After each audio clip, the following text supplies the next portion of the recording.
स्वागत है यीशु मसीह के नाम में। हालेलुया। छुटकारे की सभा में आपका स्वागत है। आज ये मीटिंग स्वर्ग ने डिजाइन की है, ये मीटिंग स्वर्ग ने रखी और उसने आपके लिए वर्ड दिया है। आप सेम नहीं रहेंगे।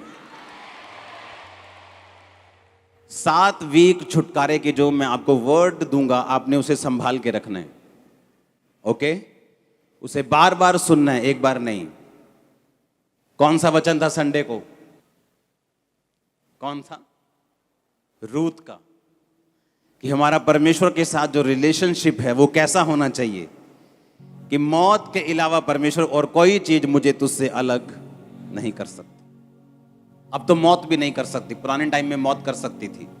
उसने कहा अब तुम अनंत जीवन के लिए बुलाए गए हो।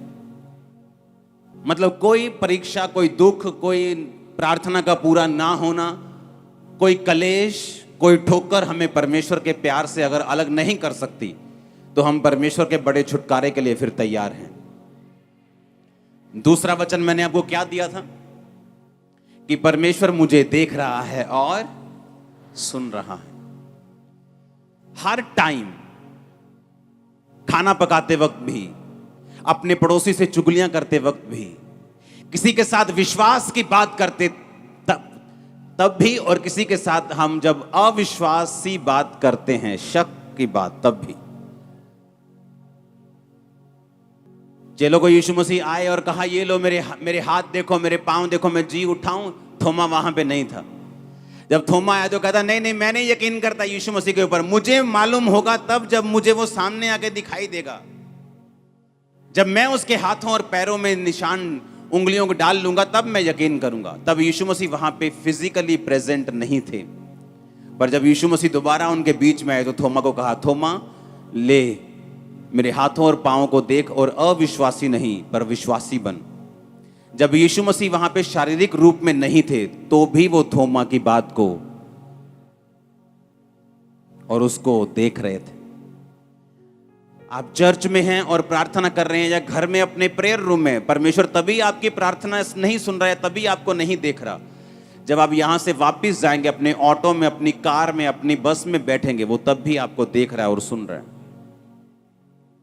जब ये मेंटालिटी एक विश्वासी की जिंदगी में आ जाती है कि उसके काम करते वक्त भी, अगर तुम मिस्त्री हो, जब तुम ईंट लगा रहे हो और सीमेंट लगा रहे हो, तब भी वो तुम्हें देख भी रहा है और सुन भी रहा है।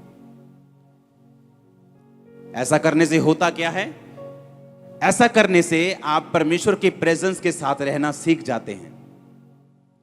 आप कम से कम गलतियां करते हैं और परमेश्वर का आत्मा आपको डिलीवरेंस और छुटकारे की ओर ले जाता है। हालेलुया। और ये दोनों वचन आपको सुनने हैं। आपको संडे का वचन, आपको थर्सडे का वचन जो वीक 1 का है, उसे आपको सुनना है। कोई वचन आपको मिस नहीं करना, कोई मीटिंग मिस नहीं करनी। आपको लगातार इस प्रेजेंस में बने रहना है, ताकि जब आपके लिए प्रेयर हो। आज मैं प्रेयर की स्पिरिट से आया हूं। वचन के बाद हम लंबी एक प्रार्थना करेंगे। भागना मत वचन के बाद कि पानी पिया हूं, मैं सुसु कर रहा हूं। खड़े रहना चुप करके। आमीन। क्योंकि जब प्रेयर की स्पिरिट आती है, वो जब देखती है आप डिस्ट्रैक्ट हैं, वो आपकी लाइफ में काम नहीं करती। और ये डिस्ट्रैक्शन एक स्पिरिट है। जैसी प्रार्थना होने वाली होती है, ओए गड्डी काट ला फटाफट जाके। अरे यार, सारी उम्र गाड़ी निकालते रहे हो। कौन सा 5 मिनट पहले तुम्हारी अंबानी के साथ मीटिंग है शाम को, जो मिस हो जाएगी? ये शैतान है, ये शैतान है। वो चाहता नहीं कि तुम प्रेयर में जाओ। हालेलुया। तीसरा पॉइंट जो आज मैं आपके साथ शेयर करूंगा कि आपको छुटकारे के लिए क्या करना है। छुटकारा एक पास्टर को भी चाहिए, छुटकारा एक विश्वासी को चाहिए, छुटकारा एक वॉलंटियर को चाहिए। हर एक व्यक्ति की लाइफ में छुटकारा उसके अपनी हिसाब से, उसकी लाइफ के हिसाब से, करंट सिचुएशन के हिसाब से उसको चाहिए होता है। आमीन। दाऊद को चाहिए था कि जब वो मसा हुआ, उसके बाद उसको छुटकारा चाहिए था कि वो किसी का राजा बने, एक गोत्र का राजा बना। उसके बाद उसका छुटकारा ये था कि वो सारे गोत्रों का राजा बने। उसके बाद उसका छुटकारा यह था कि उसका अपना निज पुत्र उसकी गद्दी के ऊपर बैठे और कोई भी जन उसको मार के वो गद्दी ना ले सके। हर टाइम आपको छुटकारे की जरूरत है। एक फैमिली में बेटा नशे करता है, आपको छुटकारा चाहिए। हस्बैंड वाइफ की नहीं बनती, आपको डिलीवरेंस चाहिए। आपका फाइनेंस अच्छा नहीं होता, आपको डिलीवरेंस चाहिए। और इन 7 हफ्तों में डिलीवरेंस आपके पास होगी। ये 7 हफ्तों में जो वचन आपको मैं दूंगा, अगर आपने माना और सुना और आपने प्रेयर मेरे साथ की, आप स्पर्श को लेके वापस जा रहे हैं। हालेलुया। तीसरा पॉइंट लिखो अपनी कॉपी के ऊपर। अगर आपको डिलीवरेंस चाहिए आपकी लाइफ में, जिसके ऊपर आपकी लाइफ निर्भर करती है, तो आपको अपनी बुलाहट को फॉलो करना होगा। लिखो, आज मैं आपसे बात करूंगा अपनी बुलाहट को, अपनी कॉलिंग को फॉलो करना। बहुत से लोग पूछते हैं मेरी बुलाहट क्या है, मैं कैसे जानूं कि मेरी कॉलिंग क्या है, परमेश्वर ने मुझे किस काम के लिए बुलाया है।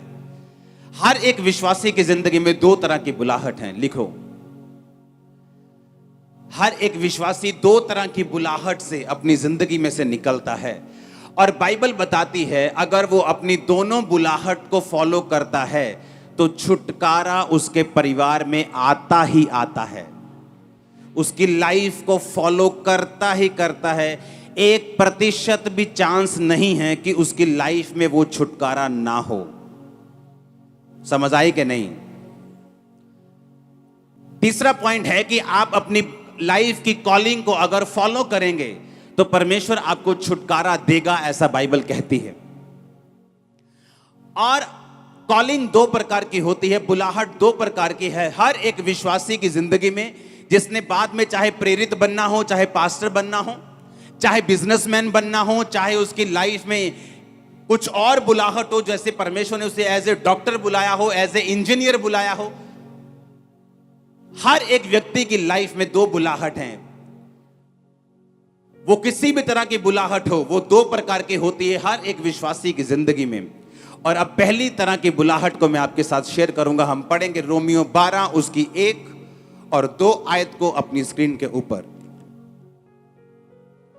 उसमें लिखा, अब इसलिए हे भाइयों, मैं तुमसे परमेश्वर की दया याद कराकर विनती करता हूं कि अपने शरीरों को जीवित, पवित्र और परमेश्वर को भावता हुआ बलिदान करके चढ़ाओ, यही तुम्हारी आत्मिक सेवा है। इस संसार के सदृश ना बनो, परंतु तुम्हारी बुद्धि के नए हो जाने से तुम्हारा चाल चलन भी बदलता जाए, जिससे तुम परमेश्वर की भली भावती और सिद्ध इच्छा अनुभव से मालूम करते रहो। परमेश्वर का वचन कहता तुम परमेश्वर की सिद्ध इच्छा, भली इच्छा और भावती इच्छा अनुभव से मालूम करते रहो। और उसने कहा कि अपने शरीरों को जीवित, पवित्र और परमेश्वर को भावता हुआ बलिदान करके चढ़ाओ, यही तुम्हारी आत्मिक सेवा है।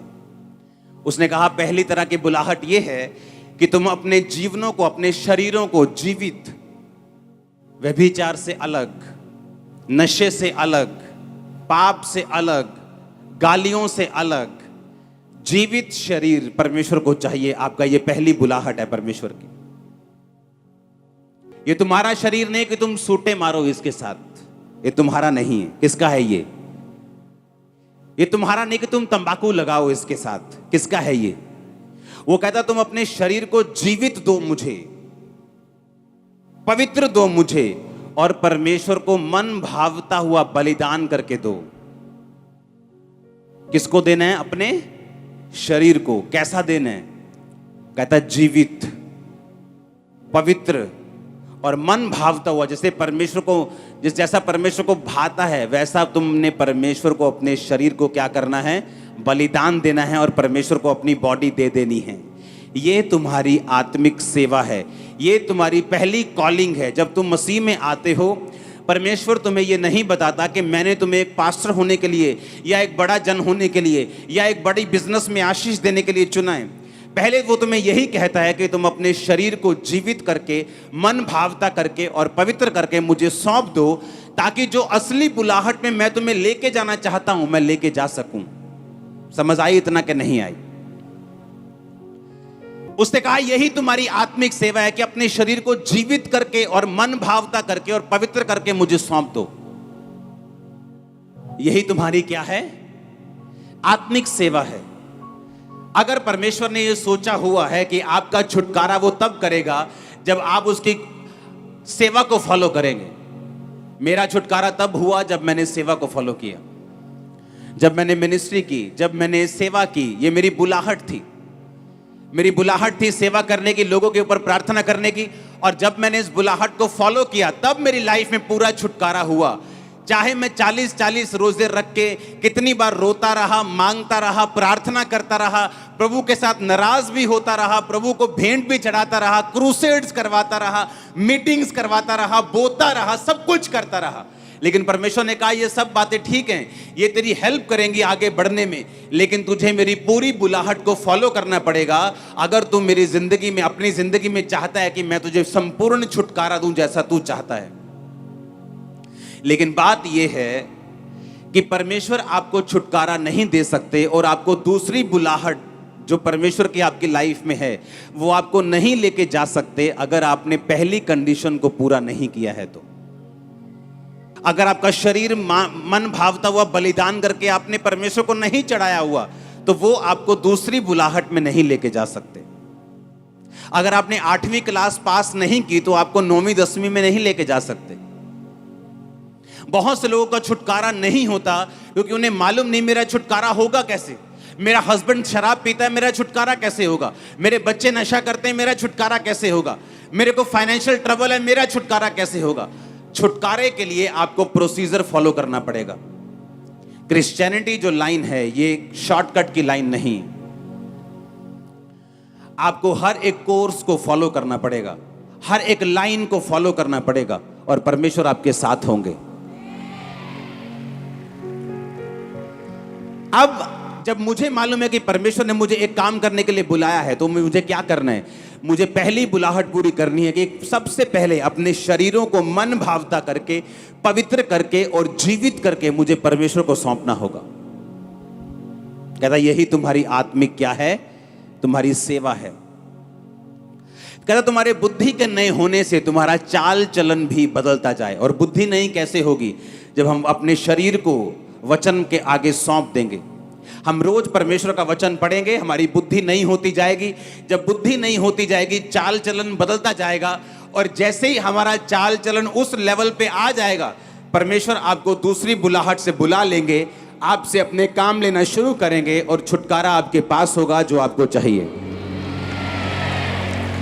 आपको कितनी जरूरत है हीलिंग की, आप कितना रोती हैं, कितना तड़फती हैं, इस बात से आपकी चंगाई नहीं होगी। दुख के हिसाब से चंगाई नहीं होती। बाइबल में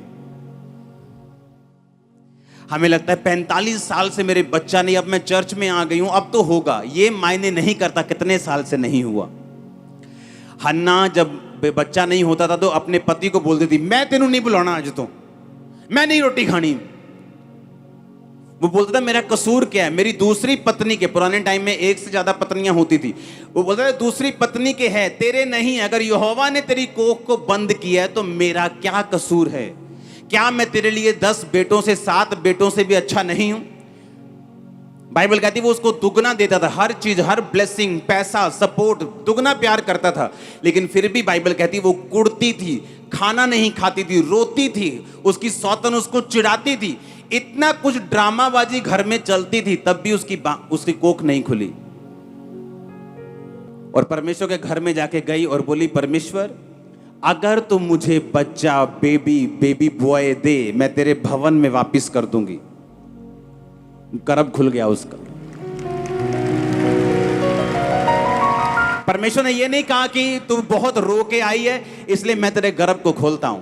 तू बड़ी दुखी थी, मैं तेरे गर्भ को, तू बड़ी चिड़ी हुई थी, मैं तेरे गर्भ को खोलता हूं। जैसे ही उसने अपनी बुलाहट को समझा कि मेरी बुलाहट यह है कि सबसे पहले मैं अपने जीवन को परमेश्वर के हाथों में सौंप दूं, प्रार्थना करूं, और दूसरा मेरी बुलाहट यह है कि परमेश्वर के लिए मैं एक बेटे को जन्म दूं जो खुदा की सेवा करे। अब आप मेरी बात को समझ रहे कि नहीं? जैसे ही उसको समझ आई कि मेरी बुलाहट यह है कि पवित्र आत्मा ने उसे समझाया, वो गई और उसने प्रार्थना की, पवित्र आत्मा ने उसे उभारा, बोल कि अगर तेरे बेबी बॉय होगा, बेटा होगा, तो परमेश्वर के घर में दे देगी और परमेश्वर के घर में वो सेवा करेगा। और परमेश्वर को एक नबी चाहिए था जिससे वो बात कर सके। जैसे ही उसने परमेश्वर की मर्जी को पूरा किया परमेश्वर ने उसको ताकत दी। मैंने लोगों को मसीह बनते देखा है, लेकिन उनका पूरा छुटकारा होते हुए कई बार नहीं देखा, क्योंकि पूरा छुटकारा निर्भर करता है कि मसीह बनने के बाद, अपने शरीरों को जीवित प्रभु को चढ़ाने के बाद, जब परमेश्वर आपसे दूसरी बुलाहट के विषय में कुछ कहता है, आप उसे पूरा करते हैं कि नहीं करते। कई बार कुछ लोगों को परमेश्वर ने बुलाया होता है सेवा करने के लिए, एक खास जगह के ऊपर सेवा करने के लिए। अगर परमेश्वर ने मुझे इस जगह सेवा करने के लिए बुलाया है, मैं जितना मर्जी अनॉइंटेड हूं, गिफ्टेड हूं, अगर मैं जगहें चेंज कर दूंगा, परमेश्वर मेरे साथ सेवा नहीं करेगा। मैं पूरी दुनिया में जाऊंगा इस्तेमाल होने के लिए, वो बात अलग है, लेकिन मेरी मेजर सेवकाई कहां है? आपके बीच में। आप मेरी बात समझ रहे कि नहीं? मेरी ब्लेसिंग भी यहीं पे है, मेरी प्रोटेक्शन भी फिर यहीं पे है, सारा कुछ यहीं पे है, क्योंकि मेरी कॉलिंग ये है, मेरी बुलाहट ये है। अगर परमेश्वर ने किसी व्यक्ति को एक चर्च में सेवा करने के लिए बुलाया, तो उसका छुटकारा वहीं होगा, वो चाहे 7-10 साल बाहर घूम के देख ले, उसका छुटकारा नहीं, संपूर्ण छुटकारा नहीं होगा। ये एक डर वाली बात है, और ये एक परमेश्वर के सामने रेवरेंस, हमें डर लगता है परमेश्वर जब हम इस बात को सोचते हैं। तो कई बार मैं ऐसे लोगों को जानता हूं, मैं पूरे पास्टर्स को मिलता हूं, लोगों से दुनिया घूमता हूं, ऐसे लोगों को जानता हूं जिनकी बुलाहट है वो चर्च में फुल टाइम सेवा करना, लेकिन उनके फनी बिहेवियर की वजह से, उनके गलत बिहेवियर की वजह से पास्टर उनको फुल टाइम नहीं रख पाता, और जब वो फुल टाइम उन्हें सेवा करने का मौका नहीं देता, उनका छुटकारा नहीं होता। अब वो सेवा कर भी रहे लेकिन पूरे छुटकारे में नहीं। बाइबल में लिखा कुछ बरकतें परमेश्वर ने अपने दासों के हाथ में दी हुई हैं, उसके हक में रखी। जिनके पाप तुम माफ करो, उसने कहा उनके माफ किए गए। अपने दासों को कहा जिनके तुम रखो उनके रखे गए। ये बात लोगों को मालूम नहीं। और जब एक आदमी अपनी बुलाहट को समझ जाता है कि मेरी कॉलिंग ये है, सबसे पहले परमेश्वर के साथ वफादारी, उसके बाद जो दूसरी बुलाहट है उसको कंप्लीटली फॉलो करना, ताकि परमेश्वर मेरी जिंदगी में संपूर्ण काम कर सके। मैं आपको लिख के देता हूं, वो किसी की शक्ल नहीं देखता। आप बड़े से बड़े दास हों, आप बड़े से बड़े बोने वाले हों, आप बड़े से बड़े सेवक हों, बड़े से बड़े सिंगर हों, बड़े से बड़े विश्वासी हों, वो किसी की शक्ल नहीं देखता। क्यों पढ़ूं मैं पुराना नियम जो 5000 साल पुराना है? मैं आज का इंसान हूं, मैं कंप्यूटर इंजीनियर हूं, मैं आज का बंदा हूं, मैं 10,000 साल पुरानी, 5,000 साल पुरानी, 3,000 साल पुरानी बातें क्यों पढ़ रहा हूं? क्योंकि उससे मुझे समझ आती है कि किन किन लोगों ने क्या किया कि परमेश्वर खुश हुए, और किन किन लोगों ने क्या नहीं किया कि उनको दुखों का सामना करना पड़ा। पहला राजा 1 उसकी 5 और 6 आयत को मैं पढ़ूंगा, आप अपनी स्क्रीन पे उसे देखेंगे। तब हगीत का पुत्र ओदनिया कौन है? दाऊद का बेटा, सिर ऊंचा करके कहने लगा मैं राजा बनूंगा। सो उसने रथ और सवार और अपने आगे आगे दौड़ने को 50 पुरुष रख लिए। उसके पिता ने तो जन्म से लेकर उसे कभी यह कहकर उदास ना किया था कि तूने ऐसा क्यों किया। वह बहुत रूपवान यानी बहुत सुंदर था, और अबशालोम के पीछे उसका जन्म हुआ था। फिर से अपनी स्क्रीन के ऊपर देखेंगे इस वचन को। उसके पिता ने जन्म से लेकर उसे कभी यह कहकर उदास नहीं किया था, तूने ऐसा क्यों किया। जब कोई बच्चा शरारत करता है, कोई ऐसा काम करता है जो वचन के खिलाफ है, जब हम ये वर्ष पढ़ते हैं तो हमें ऐसा लगता है कि दाऊद बड़ा अच्छा आदमी था। लगता है कि नहीं? बहुत सॉफ्ट, अपने बेटे को कभी नहीं डांटा, प्यारा आदमी, कभी उदास नहीं किया। लगता है कि नहीं? हाँ, बचपन से लेके जवान तक कभी उदास नहीं किया अपने बेटे को। हमें पढ़ के ऐसा लगता है हमें भी ऐसा हो जाना चाहिए। लेकिन वचन क्या कहता है, आज हम वो पढ़ेंगे। नीति वचन 22 उसकी 6 आयत में लिखा हुआ, लड़के को उसी मार्ग की शिक्षा दे जिसमें उसको चलना चाहिए, वो बुढ़ापे में भी उससे ना हटेगा। सब बोलो आमीन। यशायाह 54 उसकी 13 आयत में लिखा, तेरे सब लड़के यहोवा के सिखलाए हुए होंगे और उनको बड़ी शांति मिलेगी। परमेश्वर के वचन में लिखा, अपने लड़के की ताड़ना छड़ी से कर। तो तू छड़ी से जब उसकी ताड़ना करेगा तो उसको मृत्यु से बचाएगा। पर दाऊद ने अपने लड़के की ताड़ना छड़ी से नहीं की और उसने अपने लड़कों को कभी नहीं सुधारा और कभी भी बाइबल से उनको यह शिक्षा नहीं दी बचपन से लेके कि तुम्हें यहोवा के सामने कैसे चलना है। दाऊद अपनी जिंदगी के हर हिस्से में महाकामयाब व्यक्ति था, लेकिन अपने परिवार में वो एक फेल व्यक्ति था। वो दाऊद जिसके साथ परमेश्वर हमेशा रहता था, वो दाऊद जो एक भी लड़ाई नहीं हारा, वो दाऊद जो पवित्र आत्मा से भरा हुआ था।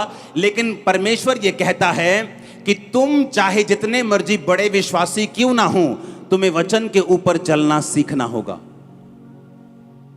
उसने अपने लड़के की ताड़ना कभी नहीं की, जबकि बाइबल कहती है अपने लड़के की ताड़ना छड़ी से कर। तो जब छड़ी से तू ताड़ना देगा अपने बेटे को तो उसको मौत से बचा लेगा। पर दाऊद ने कभी अपने बेटे को ताड़ना नहीं दी, उसको कभी उदास नहीं किया, उसको हमेशा शाबाशी देता रहा और बोलता रहा कोई बात नहीं, सियाना हो जाएगा। आप मेरी बात समझ रहे कि नहीं? और सिर्फ एक ही ऐसा क्षेत्र, एक ऐसा एरिया, एक ऐसी चीज थी जिसमें दाऊद फेल था, वो था उसका परिवार। कारण यह था परमेश्वर के वचन को इग्नोर करना और दूसरा बैतशेबा के साथ व्यभिचार करना। आप मेरी बात समझ रहे कि नहीं? उसके परिवार में छुटकारे की कमी इसलिए थी क्योंकि वो परमेश्वर के वचन को पूरी तरह से फॉलो और अपनी बुलाहट को फॉलो नहीं कर पाया। आप अपने बच्चों को समझाना नहीं चाहते, आप बोलते हो नहीं नहीं ये तो अभी जवान है, जवानी में गलतियां करते हैं। अरे जवानी में गलतियां नहीं करते, क्या जवानी क्या बुढ़ापा, गलती गलती है। आप उसको समझाते नहीं, आप कभी छड़ी नहीं उठाते और आप अपने बच्चों को नरक के लिए तैयार कर देते हैं। और जब वो बड़ा हुआ कहता मैं राजा बनूंगा, अपने बाप से सलाह तक नहीं की, कहता मैं राजा बनूंगा। और बाइबल कहती सब लोगों को गया लेके गया, प्रभु एक बड़ा भोज दिया और अनाउंस कर दिया कि मैं इजराइल का राजा हूं। और बाइबल कहती जब सुलेमान राजा बनाया गया, ये ओतनिया मारा गया। काश इसका बाप इसे मारता छड़ी से तो ये मौत से ना मरता। और बहुत कम लोगों में ये फादर का हार्ट होता है जो लोगों को सही रीति के साथ सिखाना चाहते हैं, नहीं तो कोई ये सिरदर्दी लेना नहीं चाहता। हालेलुया। उसने कहा जो पहला काम तेरा है वो ये है कि अपने शरीरों को पवित्र मन भावता जीवित करके परमेश्वर को चढ़ाना, और तेरी बुद्धि नहीं होनी चाहिए जो बाइबल कहती है, तेरी बुद्धि उसके अनुसार होनी चाहिए, ना कि जिस हिसाब से तेरे परिवार, तेरे बूढ़े, तेरे दादा परदादा चलते आए, ना कि उस हिसाब से, बल्कि बाइबल के हिसाब से। आप मेरी बात समझ रहे कि नहीं? एक ही जगह दाऊद ने फेलियर देखा, वो क्या था? उसका परिवार। एक ही जगह उसने फेलियर को महसूस किया अपनी लाइफ में, वो कहां पर? उसके परिवार के ऊपर। क्योंकि दाऊद ने हर एक वर्ड को फॉलो किया, बस ये वचन उसने फॉलो नहीं किया कि अपने लड़के की ताड़ना छड़ी से कर। अपने लड़के को तभी सिखा जब वो बच्चा है, जब वो बड़ा हो जाएगा वो हटेगा नहीं। आज आपके बच्चे अगर चर्च में नहीं है पढ़ाई के नाम पे कि उन्होंने पढ़ना है, ट्यूशन है, तो आप उनको तैयार कर रहे हो कि जब बड़े होकर वो रिबेलियस हो जाएंगे, खुदा के खिलाफ हो जाएंगे, परिवार के खिलाफ हो जाएंगे, आप उनकी जिंदगी में कुछ नहीं कर सकेंगे। आज अगर एक 10 साल का बच्चा पाप को समझता है, पहले 20 साल का बड़ा पाप को समझता था। टाइम जैसे जैसे दिन बुरे होते जा रहे हैं, अंधेरे होते जा रहे हैं, फिर 16 साल का 15 साल का बंदा पाप को समझने लगा। आज 8 साल का बच्चा भी पाप को समझता है। अगर वो पाप को समझता है तो चर्च क्यों नहीं लेके आए तुम लोग? अगर वो समझता है पाप क्या है तो ये भी समझेगा वचन क्या है। अगर वो पाप को समझता है तो परमेश्वर को भी समझेगा। तो वो घर पे क्या कर रहा है? वो आज बीमार है, वो बात समझ आती है कि थोड़ा ठीक नहीं है, घर पे है, लेकिन अच्छा भला घर पे ये बात समझ नहीं आती। हमें वो करना होगा जो परमेश्वर का वचन कहता है। हमें पहली बुलाहट को फॉलो करना होगा और उसके बाद दूसरी बुलाहट परमेश्वर हमें भली भावती और सिद्ध इच्छा हमें अनुभव से मालूम होगी कि कहां पे परमेश्वर का आत्मा मेरे साथ रहता है। जब मैं इस जगह पे सेवा करता हूं, जब मैं ऐसे करता हूं, परमेश्वर का आत्मा मेरे साथ रहता है। जब मैं ऐसे परमेश्वर के साथ चलता हूं तो मुझे फ्लो फील होता है। जब मैं इस तरह से परमेश्वर के साथ चलता हूं तो मुझे महसूस होता है कि हां, मैं सही कर रहा हूं। कितने मेरी बात को समझ रहे हैं? और तब हमें मालूम होता है कि हाँ, हम परमेश्वर की दूसरी बुलाहट में एंटर कर चुके हैं। आमीन। आप चर्च में आते जा रहे हैं, अपनी जिंदगी परमेश्वर को आपने दे दी, अपने शरीरों को बलिदान करके परमेश्वर को दे दिया। धीरे धीरे आपको समझ आती है मुझे सुसमाचार देना है। धीरे धीरे आपको समझ आती है मुझे अपने अगुए के लिए 40 रोजे रख के प्रार्थना करनी, मुझे अपनी बहन के लिए प्रार्थना करनी, मुझे बीमारों के लिए प्रार्थना करनी। धीरे धीरे धीरे आप उस सेवा में एंटर करना शुरू और बुलाहट में एंटर करना शुरू कर देते हैं और वही छुटकारे का कारण बनती है। आमीन। और आप देखते हैं उसके बाद आपका फाइनेंस छूट रहा है, आपका शरीर हील होना शुरू हो गया, दुष्ट आत्मा पुरानी बात हो चुकी, शैतान जा चुका है, बीमारियां जा चुकी, स्ट्रेस खत्म हो चुका है, डिप्रेशन खत्म हो चुका है। आप अपनी लाइफ में फिर नोटिस करते हैं। आमीन। हालेलुया। हम कभी बाइबल पढ़ते हैं, हमें समझ नहीं आता कि यहां क्यों लिखा है कि दाऊद ने अपने बेटे को कभी उदास नहीं किया। हमें लगता है दाऊद बहुत भला आदमी था, हमें लगता है उसका नेचर बड़ा परफेक्ट था कि उसने कभी उदास ही नहीं किया अपने बेटे को। कितना अच्छा डैड था वो, कितना अच्छा फादर था। आप परमेश्वर से ज्यादा धर्मी नहीं हो सकते, आप उससे ज्यादा पवित्र नहीं हो सकते, आप उससे ज्यादा समझदार नहीं हो सकते। जब उसने शाऊल को बोला कि जा और अमालेकियों को मार दे, तो शाऊल ने उनको छोड़ दिया और वही अमालेकियों ने तुम परमेश्वर से आगे नहीं जा सकते। हालेलुया। तुम उससे समझदार नहीं हो सकते, तुम उससे अधिक धर्मी, उससे अधिक पवित्र नहीं हो सकते। जो वो वचन में कहता है तुम्हें करना है, तुम्हारा छुटकारा उसी में है। आमीन। हालेलुया। अपने हाथों को उठा, बोलो थैंक यू जीसस। ऊंची आवाज से बोलो थैंक यू जीसस। बोलो खुदाबंद ये वचन कि मैं तेरी बुलाहट को फॉलो करूं, मैं अपने शरीर को मन भावता हुआ बलिदान करके चढ़ाऊं, उसके बाद मैं वचन को पूरा करता हुआ दूसरी बुलाहट को, बाइबल कहती है, अनुभव से समझ लूं ताकि मेरा बड़ा छुटकारा हो, मेरी फैमिली का बड़ा छुटकारा हो। मैं तेरी हुजूरी में हूं, मेरी अगुवाई कर, मुझे गाइड कर। प्रभु यीशु मसीह के सामर्थी नाम में हम मांगते हैं। आमीन। आमीन। आपका छुटकारा है अपने जीवन को, अपने शरीर को परमेश्वर को सौंप देना। उसके बाद अनुभव से उसने कहा सिद्ध इच्छा मालूम करते रहो। आप चर्च में आए, अनाउंसमेंट हुई, हमें सुसमाचार देने के लिए जाना है, आपने नाम लिखवाया। आप सुसमाचार देने के लिए जाते गए, परमेश्वर ने बरकत दी। आपको मालूम हो गया अनुभव से कि परमेश्वर ने पहले मेरी जिंदगी को सुधारा, अब वो मुझसे सेवा ले रहे, वो छुटकारे का कारण बनेगा। आप समझ रहे मेरी बात को? लेकिन हमारी जिंदगी अगर पवित्र नहीं हुई, अगर लाइफ अभी भी पाप में है, अभी भी परमेश्वर से दूर है, तो सेकंड बुलाहट में घुसने का तो चांस ही नहीं। 10वीं नहीं की तो 12वीं में जाने का, 11वीं में जाने का चांस ही नहीं। स्कूल में फेल हो गए तो कॉलेज में जाने का तो चांस ही नहीं। तो पहले मुझे अपने लाइफ को, पर्सनल लाइफ को परमेश्वर के साथ बिताना है। उसके बाद मुझे यह देखना है कि परमेश्वर की परफेक्ट प्लानिंग मेरी जिंदगी में क्या है। जिन लोगों की जिंदगी में मैंने देखा है कि फुल टाइम परमेश्वर की कॉलिंग है, उन्होंने अपनी बरकत को 10 साल, 20 साल, 30 साल भी लेट किया है अपने बिहेवियर की वजह से। परमेश्वर उनका पूरा छुटकारा नहीं कर पाया क्योंकि उनका छुटकारा उनकी बुलाहट के पीछे छुपा हुआ है। आमीन। एक व्यक्ति का छुटकारा उसकी कॉलिंग के पीछे।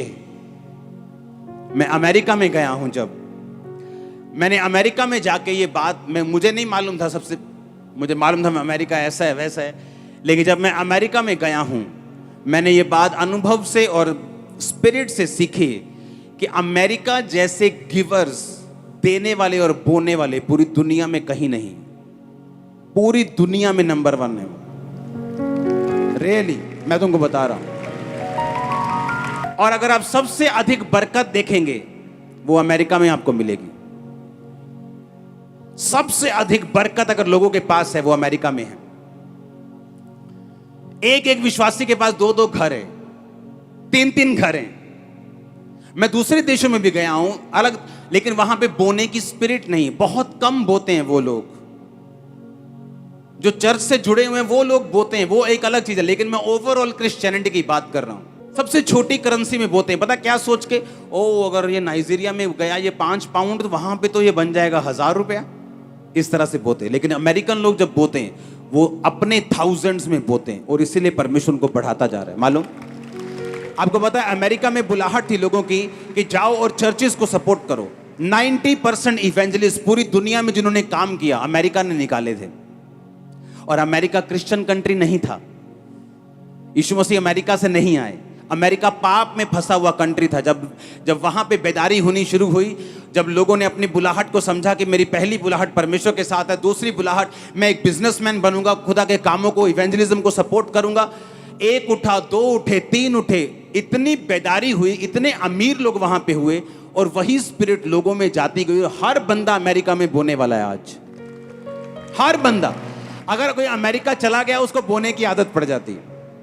दूसरे देश भी हैं, इंग्लैंड भी है और कंट्रीज भी हैं, लेकिन आपको वैसी वहां पे गिविंग नहीं मिलेगी।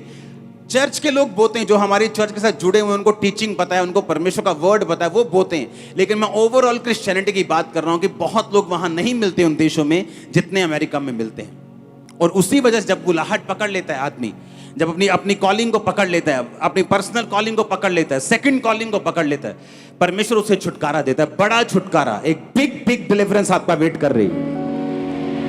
जस्ट फॉलो करना है। आमीन। और उसने कहा जो दूसरी इच्छा है, भली इच्छा यह है कि तुम परमेश्वर को जीवन दो। हाँ, भावती इच्छा, उसने कहा सिद्ध इच्छा, परफेक्ट इच्छा, दूसरी बुलाहट जो मेन बुलाहट है, परमेश्वर कहता तुम्हें अनुभव से मालूम होगी। आमीन। तुम पवित्र आत्मा के साथ साथ चलोगे, तुम्हें अनुभव से मालूम होगी कि आज मुझे सुसमाचार दे के जाना है, आज मुझे अपने अगुए के लिए प्रेयर करनी, आज मुझे चर्च के लिए ये काम। आपको वो दूसरी इच्छा अनुभव से मालूम होगी, कॉलिंग से मालूम होगी, अनाउंसमेंट से भी मालूम होगी, होली स्पिरिट से मालूम होगी। और जैसे आप उसे फॉलो करेंगे आप सेम नहीं होंगे। आप मेरी बात को समझ रहे कि नहीं? और यही कारण है हर बंदा छुटकारा नहीं ले पाता। बड़े छुटकारे को लेने के लिए आपको पूरी तरह से बाइबल के पीछे चलना पड़ता है, और परमेश्वर ये चाहता है आपका बड़ा छुटकारा हो। मैंने लाइफ में छुटकारा देखा है ऐसा जो मेडिकल साइंस नहीं कर सकती थी, लोग नहीं कर सकते थे, माँ बाप नहीं कर सकते थे, वो परमेश्वर ने किया है। जस्ट मैंने उसको फॉलो किया, अपनी जिंदगी परमेश्वर को दी। उसके बाद जो सेवा में परमेश्वर ने अनुभव से धीरे धीरे मुझे बुलाहट दी, मैंने उसको फॉलो किया और पूरे छुटकारे को हासिल किया है। मेरी प्रार्थना है आप संपूर्ण छुटकारे को हासिल कर सके। मैंने कहा मेरी प्रेयर है आप संपूर्ण छुटकारे को हासिल कर सके, अपने घरों में, फैमिली में, अपने फाइनेंस में, अपनी बॉडी, अपनी सेहत में, अपनी आत्मा में। आमीन ऊंचा हालेलुया, हालेलुया, आमीन। आप तैयार हैं उस छुटकारे को हासिल करने के लिए? आज से अपने जीवनों को, अपने शरीरों को पवित्र करके परमेश्वर के हाथों में सौंपना है। आमीन। ये उसका शरीर है, आपका नहीं। 7 हफ्तों के बाद मुझे एक संपूर्ण विश्वासी आप में दिखना चाहिए। और जो मांगना है खुदावन से मांगो, जो हीलिंग मांगनी है मांगो, जो छुटकारा मांगना है मांगो, वैसा आपको छूने वाला और वापस लेके आने वाला गवाही के साथ। Hallelujah, hallelujah. अपने हाथों को उठा, बोला मैं तैयार हूं एक बड़े छुटकारे के लिए, मैं तैयार हूं प्रार्थना करने के लिए, मैं तैयार हूं। Hallelujah, hallelujah. हमारे YouTube चैनल को सब्सक्राइब करें ताकि आप परमेश्वर के गहरे वेदों को जान सकें कि कैसे आप परमेश्वर में बढ़ सकते हैं, कैसे आप दुष्ट आत्माओं से, नशों से, बीमारियों से और वंशों के श्रापों से आजाद हो सकते हैं।